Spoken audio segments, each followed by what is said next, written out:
Hey, welcome to the first episode of the Game QA podcast. I had the chance to speak with Brett Schmidt. He has over 17 years of experience in the video game industry. He has a vast amount of QA leadership experience at companies such as EA and Riot, and he's currently at Amazon Games. This episode has a lot of great advice for both new and experienced QA professionals, so I hope you give it a listen. Thanks. Hey Brett, how you doing? Doing well. How you doing, Joseph? Great. Why don't we start with you just doing an introduction of yourself, maybe your current and most recent role? Sure. So my name is Brett Schmidt. I have been in the video game biz since 2006. Got my start in quality assurance on the Sims franchise. I spent, almost 13 years at EA before I took the opportunity over at Pocket Gems, where I was a QA manager for the War Dragons franchise, and then went over to Riot, where I led their compliance and certification testing for their titles over there. And then finally, most recently, I've been at Amazon Games for the last, about 6 months or so. Yeah, it's just been a tremendous QA ride so far throughout my career. So, how did you get that first job? Like, breaking into the game industry can seem just really elusive to a lot of people. And I think it's a little bit different now compared to when I first joined and probably when you first joined too. I got in around 2011 or so, 2012. How did you get that first job? So it's an interesting story. I think of how I kind of got in because I actually wanted to get in as a 3D artist. I had graduated from college with a degree in multimedia programming, so it was a little bit of art, a little bit of programming. And I spent a year creating these 3D models of like invention ideas that people had had. And while still working on my personal portfolio, I maybe had some bites and interviews and things in here and there, but I still just really wanted to get in. And I kept reading about all these big time industry people who started in quality assurance to kind of get their foot in the door. And so I thought, well, why not me? Why don't I try? And so I was living up in Washington near Seattle at the time, and I applied to a QA tester job at Electronic Arts.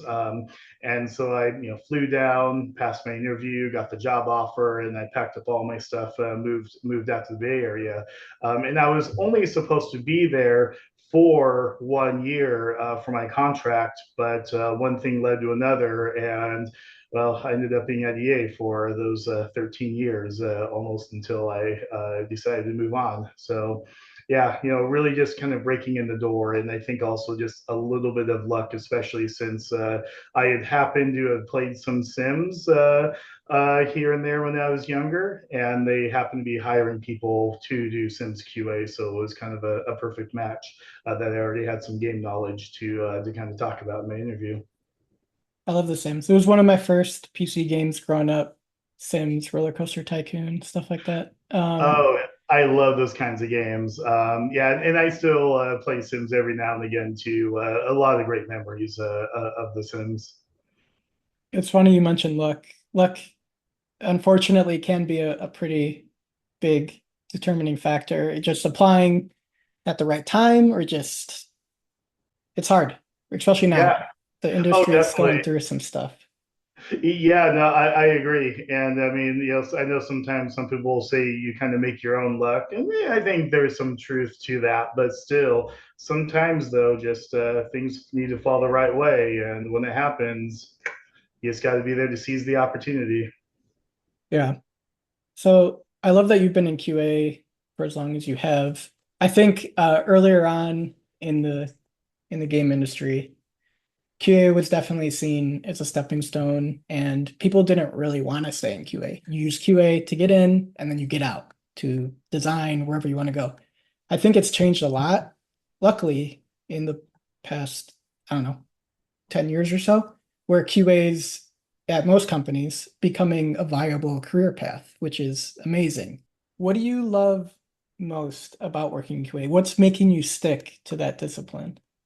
I think the opportunities and just the transformation of QA, and I think you really hit the nail around the head that like when I first got started, and I think even kind of around the time you got started, QA was seen as a stepping stone to get into other things, and I even used QA as a stepping stone to get into production for a few years, but I ended up coming back to QA because of the kinds of opportunities. One of the big things is I think that a lot of times now QA is seeing as being seen as more than just, oh, you're going to do some testing at the very end.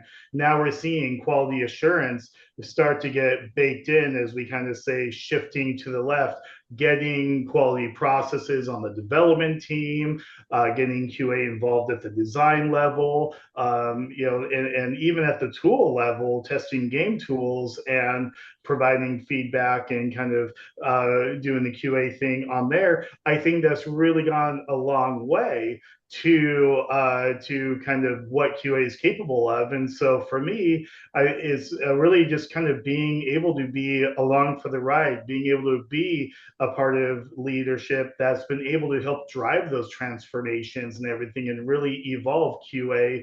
And just, I mean, it's crazy looking back when I first started and what it is now. It is like a completely different thing. And so I think just kind of being able to be on the forefront of that, being able to evolve and adapt new skill sets and everything is a big reason that I thoroughly enjoy being in QA and want to continue being in quality assurance and driving quality for titles. And I'll be honest, maybe kind of on a personal note, I hate playing broken games. And so if I can be a part of helping to make a game better, then all the better, because I want to enjoy high quality games. I want to enjoy functional games as well. So I love doing my part to be able to do that.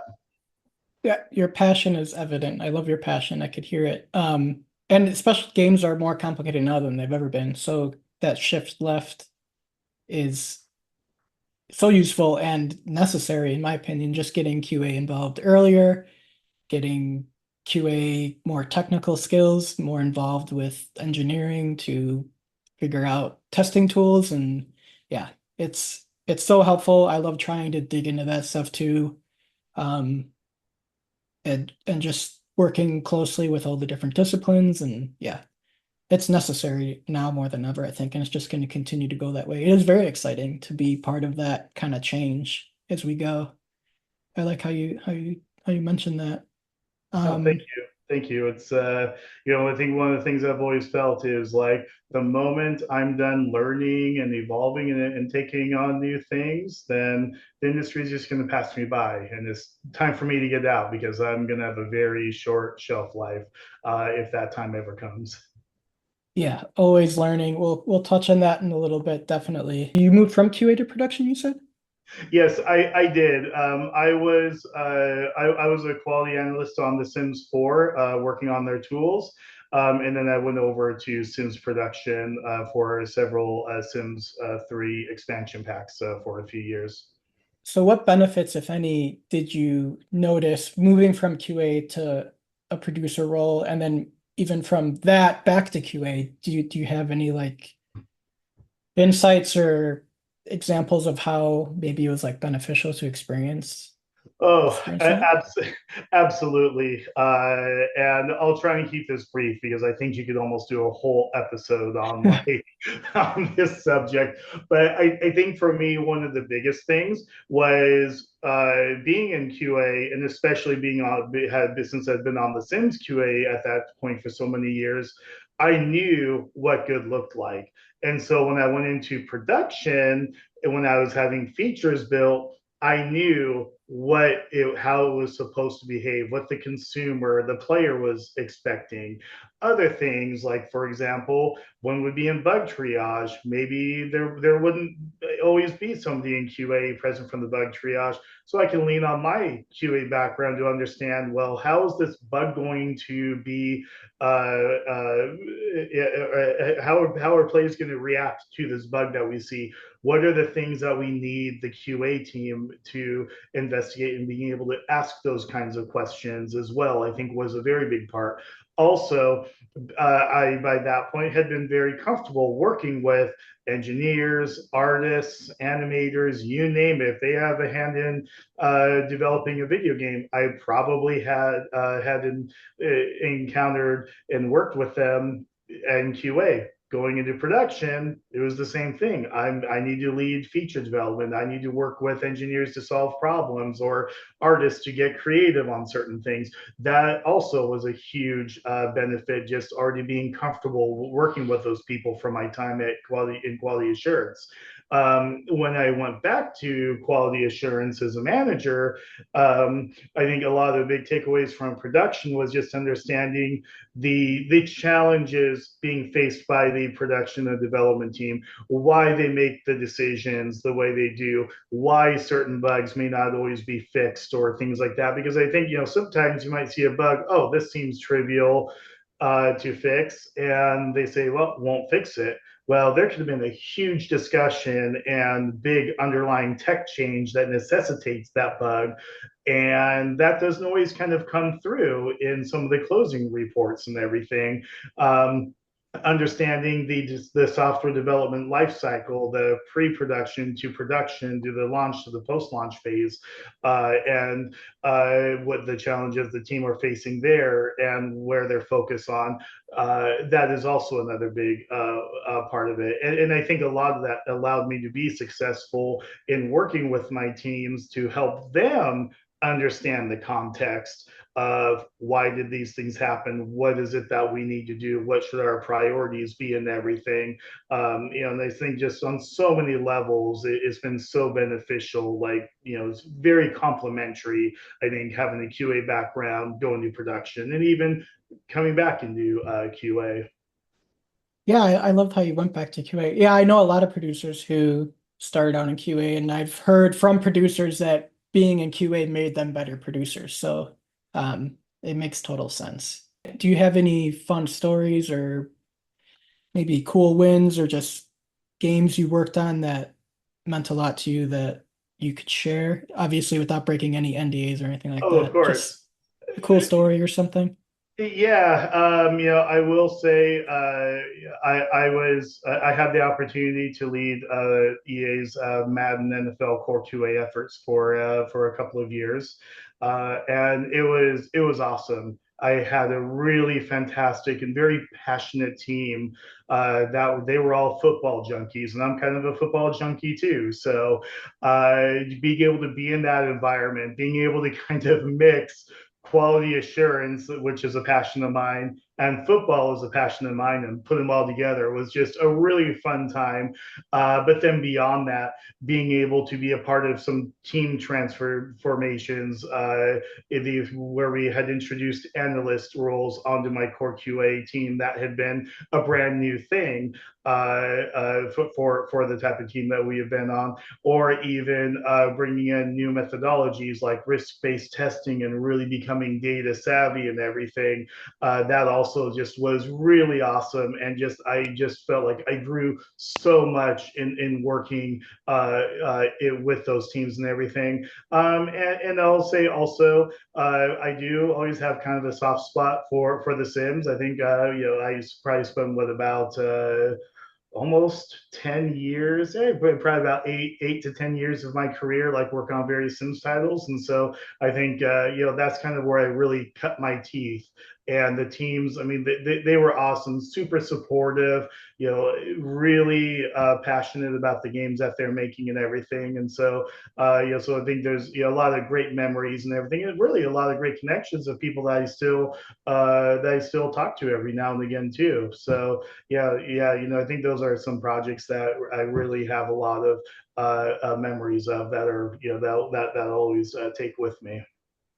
Working on a project that if it's on a subject matter that you already love, just makes it that much more fun. And The Sims is a great franchise. I think I remember reading the other day about how they're working on something maybe a little bit online related, which is I would definitely check out because I know Sims Online existed a while ago, and Mm-hmm. that was shut down. I never got to play that, but I know a lot of people liked it. So Yeah, it was a pretty neat game and everything. So I'm very curious to see what they're cooking up next because they have a lot of super creative people working on those games. The industry changes a lot, as you know. Games and just tech in general, always new software, new tools, new strategies. Are you following any right now, keeping an eye on that you think maybe is important for QA to other QA professionals to maybe keep an eye on too? Yeah, I think I guess one maybe elephant in the room is probably artificial intelligence. What can it do? Which it can do a lot. And of course, people are fearful of artificial intelligence, and rightfully so. And I'm not going to dive into to all of that, but what I will say is there's some cool stuff you can do with it. And to me, treat it as a tool in your tool belt. Going back to what I mentioned earlier about learning and adapting new things. Well, AI is it's not going to go away. Like there's so much investment in it. It's it's a reality. And like for example, at one point I was playing around with design documents and feeding it to AI and seeing, well, what kind of test cases can it give? Could I, for example, use AI to write all my test cases? No. Could I use AI to say get me 75% of the way there? Yeah. Yeah, it certainly seemed capable of. So, there's some really cool things there. I think also kind of following what's going on in the console space. I think for so many generations, console QA, while there are definitely challenges for sure with console QA, one of the benefits is that a console comes out and that is it for the next what 5, 6, 7. Well, I think like that we're going on like 8-year console generations. Well, we have the PS Pro upon us, or I don't know that it just came out. If it hasn't come out, it's like coming out like right away. And we'll probably see the same from Xbox. We saw that the last generation. I think we're going to continue to see these mid-cycle upgrades. We have the Xbox Series S versus the Xbox Series X, for example. Now we're kind of, well, now you have another platform to consider. So, I think kind of staying on top of what is the hardware, what are these different consoles that are coming out. Is going to be really important if you're in the console QA space because now you're starting to kind of get a taste of what the PC folks have to worry about, with all their complex hardware matrices and everything too. So I think that's another area to certainly be cognizant of. And then the other thing too is what's going on with the game engine space too. Maybe potentially getting to know Unreal really well. It seems like a lot of people are gravitating towards that. There's also that other big game engine whose name's escaping me at the time. Yeah, I'm totally blanking on it, so my apologies on that. But with these turnkey game engines, understanding at some level how to work around them, what they're capable of, because like if I want to start a game studio right now and create a game, the game engine is probably going to be my biggest barrier to entry. Oh wait, I can go to Unreal and they can give me a turnkey game engine and I don't even have to pay them until like I gross like $1 million in sales or something like that. Just through the sheer financials, there's going to be a lot of development studios interested in becoming more efficient in what they're developing and going towards that. So as a QA person, it's going to behoove you to kind of understand what those are about at some level, whether it be very deep in an area or just on the broad level. Right. I like how I'm viewing AI the same way as you, as it's definitely not going anywhere. It's just going to keep it's improving exponentially fast. So just trying to find a way to incorporate it into your day-to-day to make it do tasks that are uh mundane and boring and take up a lot of time while it frees up us to do the more creative planning, like strategy, the creative tasks for QA.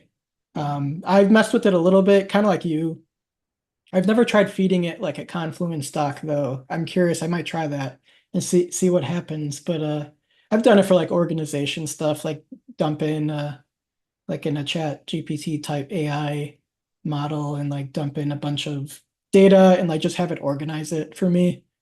And that's cool. But I am curious to see where it goes. I understand the fear. It is scary. I don't think it's going to replace QA jobs either.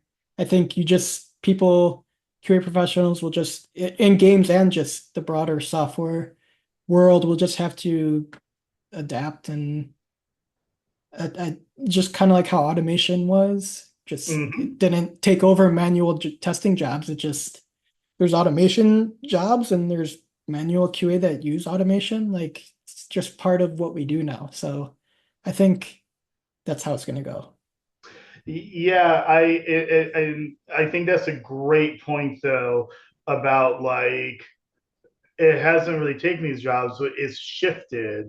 And I think that's what ultimately what AI and all these other tech can do is like it's not going to be a magic hero. Understand the strengths, leverage those strengths so you can offload parts of your job to that. And then you have even more time to invest in the areas where their weaknesses are not going to be able to help you, and you can just become just that much better and that much more effective in your day to day. Right. And the learning of the engines, there's lots of different engines, but the big two, like Unreal and Unity. Um, yeah, even advice I give to QA who or people who are interested in getting into games or just QA with no experience is to learn an engine of some kind and just like try to be familiar with it or make something in it. So you have a lot of leadership experience as a QA. So you've worked with all sorts of different types of QA people. How important do you think diversity is in a QA team? And have you seen any benefits from a diverse team? And what I mean by diversity is like people of different QA backgrounds. Like I was in games, then I moved to software for 5 years and then back to games. And I learned a lot during my time at the software company I was at. And I was able to bring that back into games. So I'm curious if you have any experience with that. Absolutely. Or I guess I have myself, I've only been 100% games, and I think at this point, while software would be a very interesting thing to try, uh, I will say it would be tough to pull me out of games with how long I've been entrenched and everything. But I have worked with people who have been in software. Actually, I had a manager once that got hired in, and he came from just general software, and I learned a ton from him about how they do things, how they can bring in automation, how they can bring in tech and everything.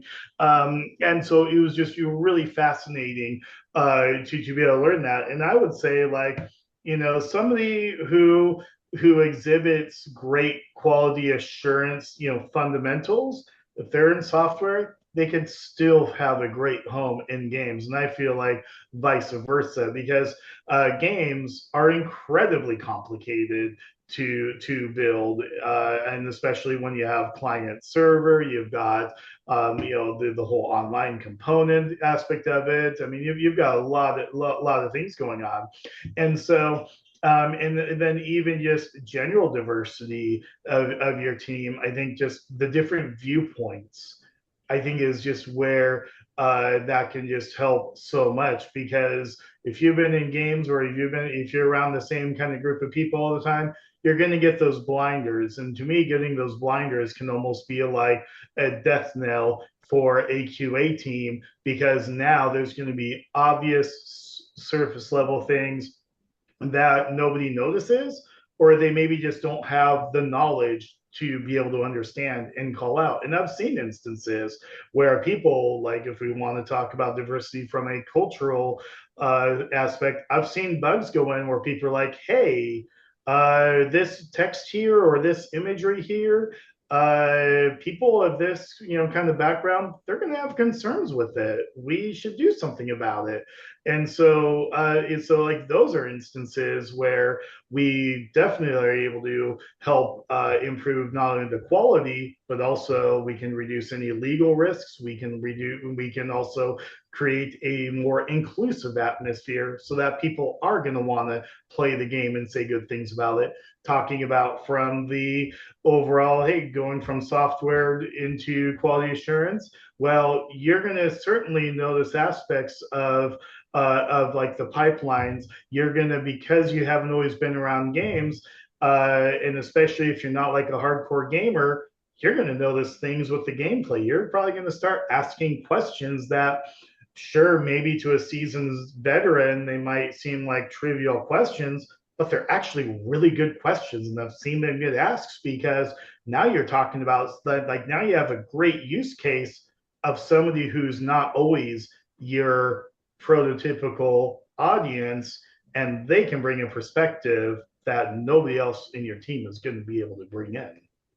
It's hard to take off those blinders. And I think personally, QA's job is not just to find bugs and to help ship a smooth game, but also to help point out usability issues or work closely with design. And it can be hard when you're looking at the same thing every day to kind of take a step back and try to look at it as somebody who's never seen it before. I try to do that often. It's hard, but it's important, I think, for sure. Mm-hmm. Um, and whether you can do that with new people or just with the team you have to try to get that mindset of practicing that skill, it's important, I think.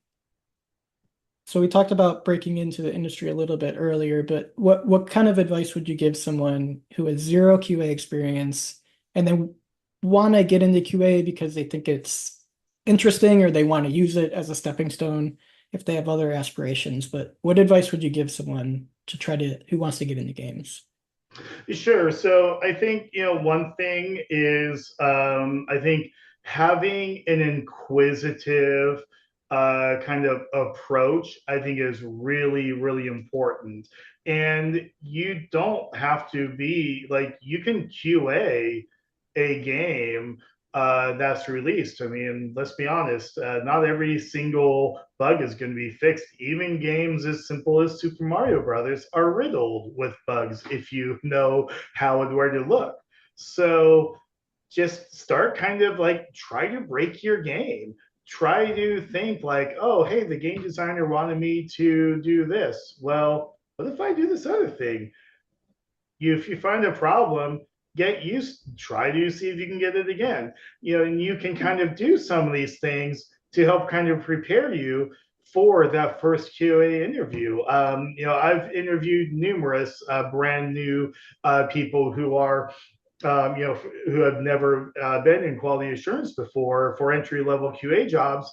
And the ones that always stuck out with me to me the most were the ones, like I said, that were inquisitive. They were highly observant. They were even to call out things that they weren't sure were bugs with the game, but it's something that stuck out. And of course, I'm always of the mindset if the consumer thinks it's a bug, then yes, it is probably a bug, regardless. It doesn't matter what the design is.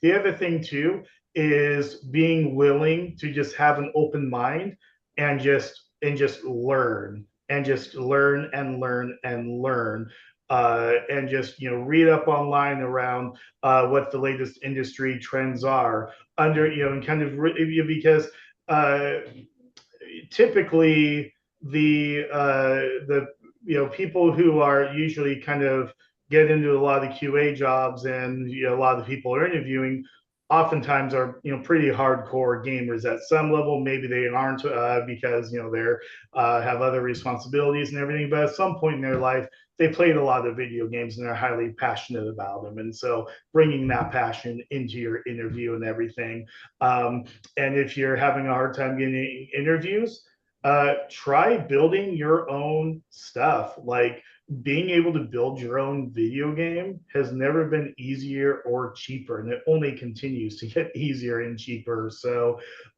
start putting together a little portfolio.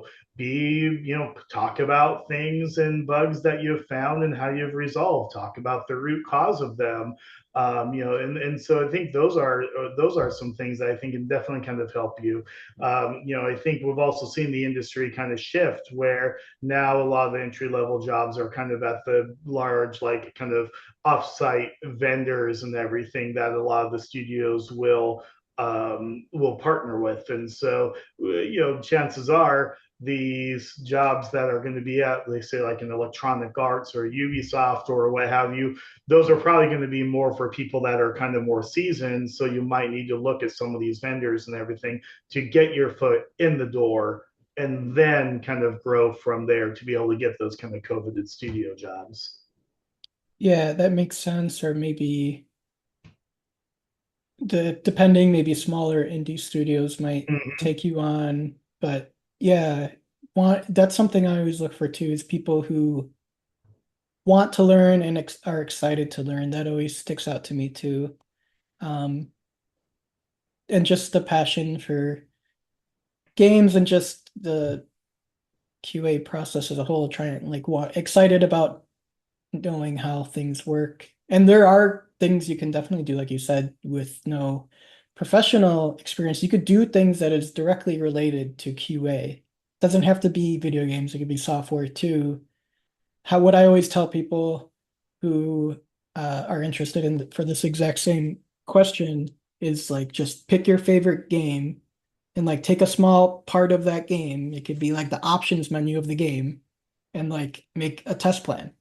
How would Mm. you, if you were in charge of testing this, how would you test it? And you can like make a Google Doc, you can like put it on your resume or something. And if I saw that on a application of somebody who had no QA experience or whatever, I'd be really impressed. I think that'd be really impressive to see if it was like well, documented and organized, of course. That'd be huge. So, and there's so many tools, like you said, there's these free engines and YouTube tutorials and things that definitely didn't exist back in the day.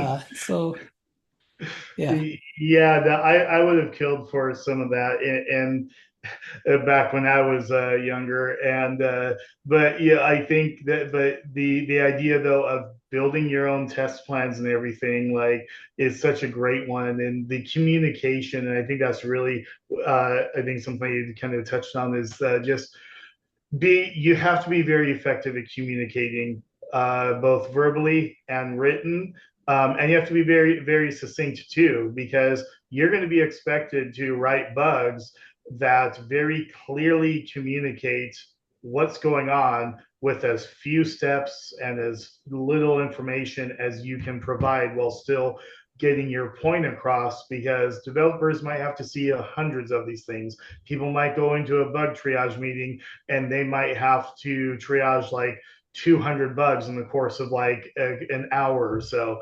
And so that communication is so huge, and then the whole planning, the coordination. I'll tell you what, if I saw a resume of somebody who had no experience and they had put together a test plan, I would definitely, I would be very curious to chat with them if I had a job opening and see what they're about, because clearly they're doing something and they're demonstrating some great skills that not everybody might demonstrate.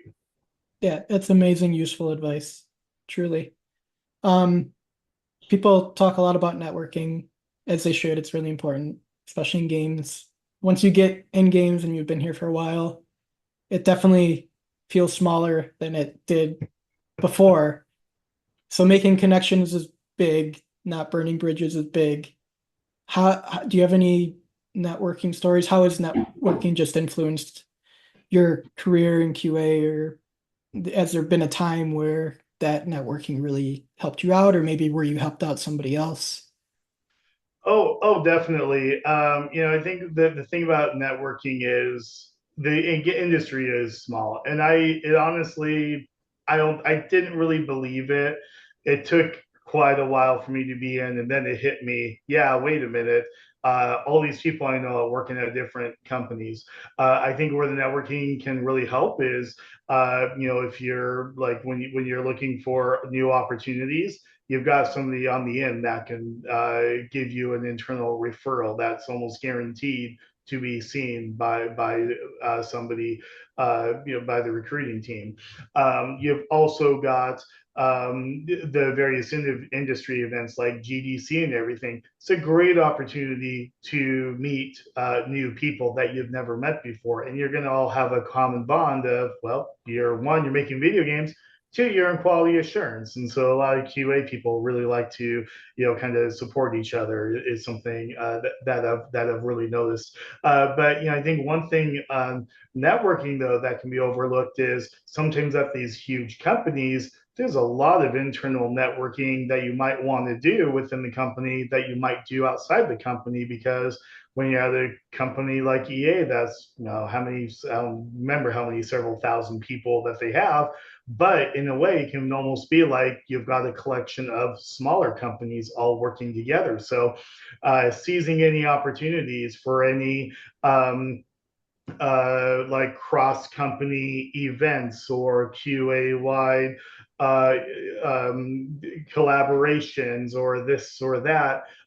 You'd be surprised at how sometimes, hey, you worked with somebody on something even at the same company for a little bit. Oh, now a year later, your paths are somehow crossing again. You've already built some of those connections. Maybe you stayed in touch a little bit, and and it just kind of helps get things going just a little easier, a little smoother. You've broken that ice, and sometimes people might be willing to kind of go a little bit more above and beyond because you've built that great rapport with them, and I think that it can really just immensely help as well. And also, it's if you're an introvert, it can be tough. Like you just have to kind of become an extrovert, put yourself out there a little bit, toot your own horn a little bit as well, so people can kind of take notice and even ask you questions about maybe some random presentation that you did at a QA all hands or a knowledge sharing event or something. I mean, take those opportunities to put yourself out there as much as you can. It could be uncomfortable, but the uncomfortable things in life usually tend to be the important ones or most rewarding. So Mm. it's a skill. Like I mean, I think most people probably in games are introverts. So it just takes practice and skill, and it is very important. So that's really good advice. I still have never gone to GDC. I hope to go at least one time.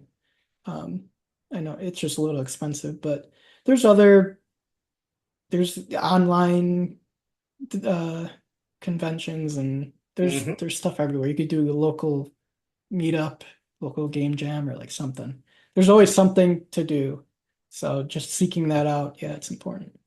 Yeah, I think one of my favorite ones is Qualicon. That's completely online. I've been able to attend a couple of them, and that's a really fantastic event. And that one was really crazy because I remember scrolling through the list of people in attendance, and it's like, I know so many of these people. I've worked with them either very closely or maybe just very, just for a brief time. But it's, yeah, it just really blew my mind seeing all these people, and it was so much fun too, being able to like be in kind of the same environment as all these people that I'd worked with, even if it was like from like 10 years ago.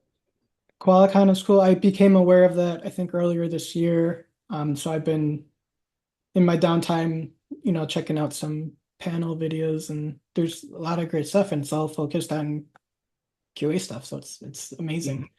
Um, I guess looking back a little bit, do you have a lesson maybe you learned during your whole time in QA that you wish you knew earlier? Maybe you could think about something that happened and then that you could tell your younger self, maybe some words of advice. Yeah, I think I would have to tell myself, you're gonna fail, you're gonna make mistakes, and that's okay. Um, you know, don't always assume that what you've communicated everybody understood. Some people might be better at communicating through just talking and speaking. Other people are much better at reading something, and that's how they kind of comprehend. And I think this is especially true sometimes when you might have different teams that you're working with all over the world, where sometimes there might be a little bit like a language barrier or cultural barrier or something like that. And so just really make sure that from a communication standpoint, that you have it down, because you miss just 1 or 2 words and it can make all the difference in the world. And now I wake up the next day and this thing that I was really hoping to have had tested and finished didn't get tested properly because I didn't really vet and review my communication of that ahead of time and everything. And so, I think those are definitely some things that for me, I would tell my younger self to definitely make sure that yes, we've got the alignment, that we're really tidying up our communication and everything. But and of course the mistakes, like you're going to make them. Ask questions. People are there to help you. It's and sometimes you ask these questions that might seem trivial to you, but they're actually extremely good questions that nobody had ever thought of before. Especially if you can ask them in an open-ended kind of way, because that's usually when you're going to get the best kind of answers out of people, rather than something that can just be a simple yes or no. Yep, the communication is important. Asking questions and yeah, failing. Uh, I mean, everybody has failed or let that huge bug slip through to live, and it happens. Anyone who says it's never happened is lying. So that's we learn and adapt. I mean, that's just how it works. That's like you said, games is hard. It's really complicated, and that's why we have QA and all these other fantastic people to try to figure out how to make all this work. So, what advice would you give for like more experienced QA people to stay relevant, to try to grow in their career, move to the next step? Or I think it's a great skill to have for sure. Yeah, I would say push your boundaries, push the boundaries of what quality assurance can and is capable of doing. Don't be afraid to start taking on some new skill sets and position yourself so that you can inject a new process or a new something into what your team does to help improve. And maybe in some cases where it involves you kind of blurring the line between what is quality assurance, what is development, and everything. But I think at the same time, it's those kinds of evolutions that is going to really help QA ultimately, not only keep up with the ever-changing development styles and methodologies and everything and tool sets, but it's also going to continue to help QA be taken more seriously on your team and show that, oh well, hey, they can do this new thing, they can do that new thing, and just really champion your wins to the team. Make sure that not just your boss but your boss's boss is aware of some of the things that you are doing. And it can sometimes be like you can be kind of low key about it. Like, I developed this really cool new tool. You know what? I think other people could find this handy. I'm going to schedule an optional meeting for the entire team to for me to do a kind of a show and tell of this cool thing I did. Make sure that your boss is aware and that your boss's boss is also aware, and make sure to find the time where both of those people can also attend, so you can get the visibility and the credit and everything. And I think like those kinds of things, I think can also help you kind of champion your work in a way where maybe some people might feel more comfortable and just maybe kind of more natural about like some of your wins or anything. And I think the other thing too is, as somebody that's more senior, be thinking about your career. Um, I was always surprised at how little sometimes people would open up to me about what their careers were and where they wanted to go and everything in my one-on-ones. Use those one-on-ones effectively. Just talk to your manager about where do you want to go. Here are the things you're doing. How can you help kind of QA evolve? Because this is also your, like, it's not just QA that you're evolving yourself as well. And so just keep all of that in mind, and have those conversations with your managers, because sometimes as a manager, if I don't know what you want to do, it's tough for me to position you in a way or advocate for you to the rest of the team to be able to showcase some of these cool new things that you're bringing to the table. I mean, you need allies, you need people sometimes to help advocate for yourself, even if you feel like you're doing plenty of advocating, because the more voices, the better.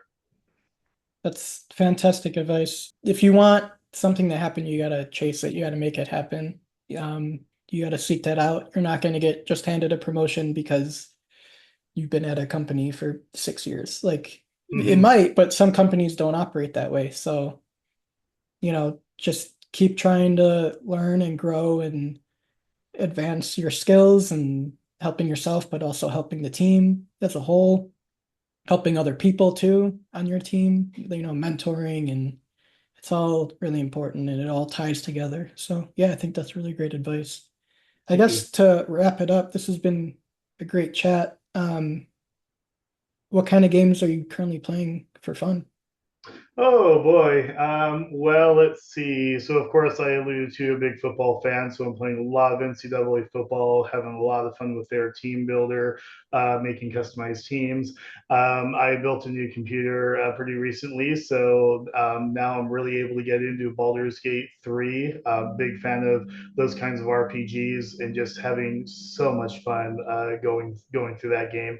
Playing Red Dead Redemption 2. Oh my gosh, that game is incredible.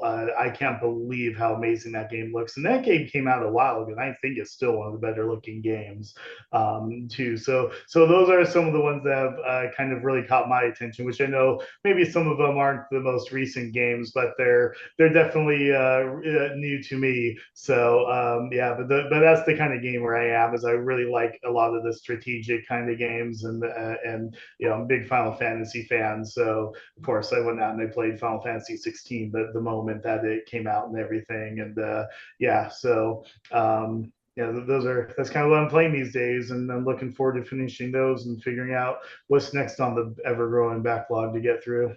I was about to say, I think we all have that infinite game backlog on your platform of choice that probably I'll definitely never get to, but it's nice to know it's there. I don't have time to game too much lately. I find myself playing a lot of mobile games. I'm a big Dragon Ball Z fan, as you might see from my Oh statues all over yeah. the place. But so I play a lot of Dragon Ball Legends on mobile. The new Sparking Zero came out, I think today it released. So I'm excited to check that out eventually. Looks amazing. Um, Big MMO fan, like I said, but I'm kind of just waiting for that next big one. I've Throne and Liberty looks really interesting. Mm-hmm. Um, I want to check that out. I'd like to check out New World again with this new update. Um, Ashes of Creation looks really cool. I love Dead by Daylight. That's one I tend to not, I can be not playing Dead by Daylight for like 6 months. And then as soon as I play that first match, I'm like sucked right back in. It's so much fun, especially during this time of year. All the spooky stuff. I love spooky things. So Oh, looking nice. forward to getting back into that. I took Throne and Liberty. Actually, that was one game that I left off. I had started playing that when it released, and I gotta say that is such a gorgeous looking game. Oh It my looks goodness. gorgeous. It's really clean and polished, like just Mm-hmm. the UI and everything about it. It's still on Real 4, which it looks amazing even for that. So if they ever do upgrade to 5, I mean, can't imagine what that's gonna look like. Well, awesome. Thanks again for taking the time to chat, and I think a lot of good stuff was covered, so I'm excited for people to listen and watch. Yeah, thank you for hosting me, Joseph. I had a great time chatting and just talking about QA, where I've been, and just eating, breathing, and living quality assurance. We're going to continue evolving. We're going to continue doing amazing new things in quality assurance, and it's just a heck of a time to be in the industry and just to be a part of it. And so again, really appreciate you inviting me on your show. Yeah, likewise. We'll keep in touch. Have a great weekend, and I'll talk to you later. Great, thank you.